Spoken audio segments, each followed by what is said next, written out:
that you can start a small sanitary pad brand. So people think that before you start a sanitary pad brand, you need to have millions and billions in your account. But in this video, I will show you a step-by-step guide on how to start a sanitary pad brand on a small scale. Welcome to my YouTube channel, CC Discover. So on this channel, we'll talk about everything on how to make money, either through business ideas or through skills. So if you're not yet subscribed, make sure you subscribe and stay notified. And also, if you're an old subscriber, thank you so much. And don't forget to always comment, like, and share. Sanitary pad brand is a high capital intensive business, no doubt, especially if you want to follow due process. And what do I mean by due process? You will find out in this video. That does not mean that if you don't have the millions or billions in your account, you cannot go into this business. No, you can own a sanitary pad brand with a low investment. In this video, I'll be talking about the step-by-step guide on how you can start a small scale sanitary pad brand. So if you're a female, you agree with me that the sanitary pad now is like a luxury.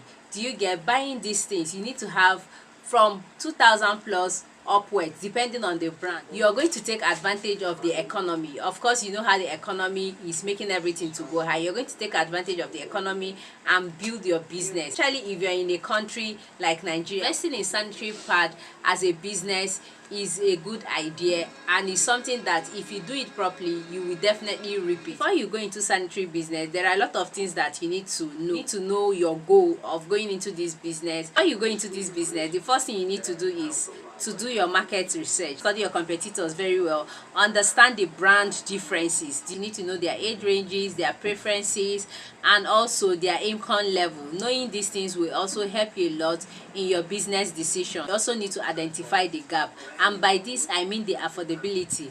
Now you know how costly sanitary pads are. Don't be surprised that a lot of people out there are using tissues and pieces. Do you get? Because they are quite expensive and not everybody can afford it. You need to know the comfortability. All sanitary pads are comfortable. The sanitary pads you use and you find out that they've squeezed, like before you even put them, they've squeezed, and some will shoot out at the back, at the front, and a lot of things, their leakage and so many things. Then second step is to pick a niche. Just like any other business, the sanitary pad business also has a niche.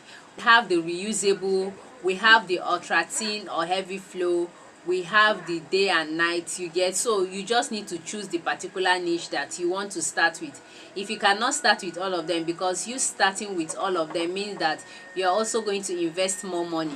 But if you don't have more money to invest, I will advise that you choose a particular niche. You want to go for reusable, fine. You want to go for either ultra slim or heavy flow, you get? Fine. You just choose the particular one you can start with. Tell if your investment in this business is low, you just need to pick a niche. You don't need to do everything that Veroni is doing. You don't need to do everything that Lady Care is doing or Lady Soft is doing. Just pick a particular one and start with it. Step 3 is getting a name for your brand. You can see the way their names are not that long. Sanitary pad is a feminine business, and that is why everything about it should be feminine, should be beautiful, you know, should sound so sweet. So you need to come up with a very good name for this business, a short name that people can easily pronounce and remember. First step is registration. You need to register your business with CAC, and you might decide not to, but I will advise you at least let it be that one of the legal steps have been taken. That is by registering it, making it recognized in your own country. Getting it registered with CAC will also give you an edge, some kind of credibility, especially when customers want to patronize you and they see that you're registered. You know that sanitary pad is all about health, so you need to start with one legal process, or you need to have one of the legal portfolio, and registering it is a very good one. By the time you register it and you put your registration number, you know, on your social media page, you people will feel some kind of safe to use your product. It's not as if you cannot start it unregistered, but if I'm to advise you, I will tell you to try and get it registered in the CA. Step number 5 is finding a reliable supplier or manufacturer.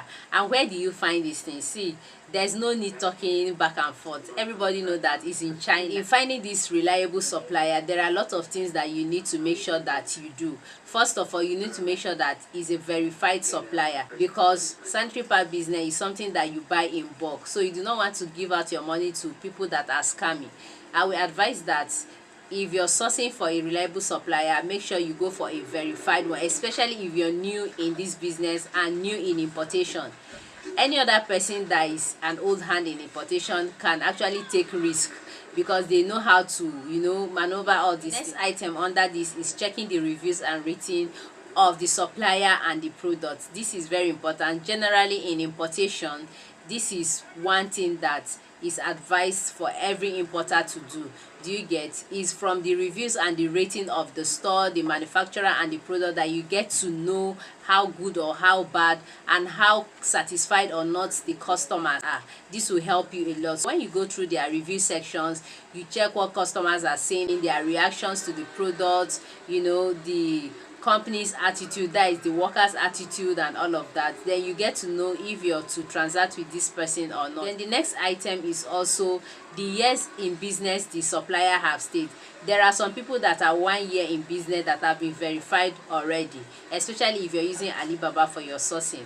And there are people that have been 5 years in business that have not been verified, but they have good products. If you're new in importation or procurement, especially because you do not really know how these things work, you might likely go for those that have much years of experience. Tip that I usually tell people that want to go into procurement or importation: always request for samples first.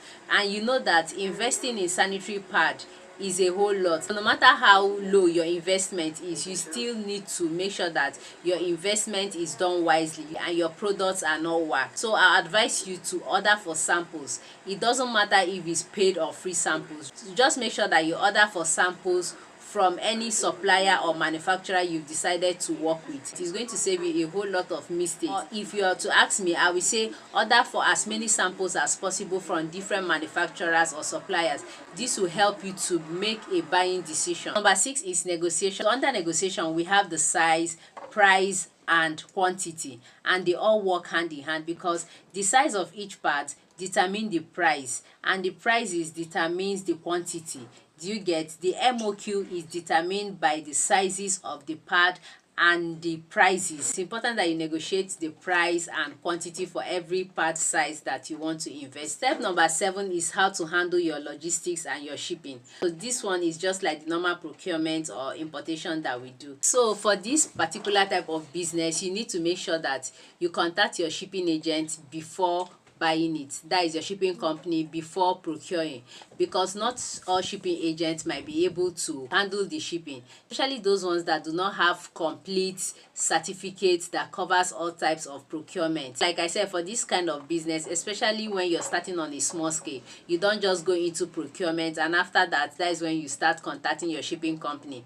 No, you need to contact them and tell them what you want to procure. Many shipping companies do not have all the certificate that cover all types of procurement. The type of shipping you're going to do, normally sanitary do not really have weight, looking at it though, but when they are in bulk, they have serious weight. Like even just this one alone have serious weight. Do you get? Look at the bulk side of it, and the bulk side of it demands that you use sea shipping for this. If you use the air freight, you're going to spend a lot of money and you might end up making little or no profit. So step number 8 is pricing and packaging. You need to have some kind of unique selling point. Unique selling point in this is your price, how affordable it is. Remember, this is a new product or a new brand, and in order to give people the opportunity to try your new product, you need to give them a good price.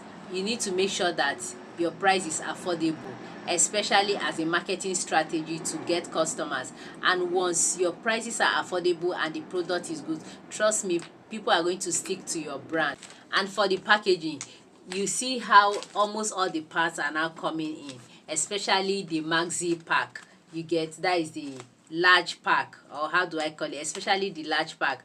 Almost all of them are doing it. You can go for this kind of packaging and you can go for something more beautiful. Step number 9 is something that you must have figured out before procuring or going into this business, and that is your sales and distribution channel or strategy. How do you want to sell this? You want to use the online platforms like the Konga, Jumia, Gigi, Facebook Marketplace, or Instagram, Facebook, TikTok, and any other online platform. So it's left for you to decide how you want your channel of distribution to be. So step number 10 is your marketing strategy.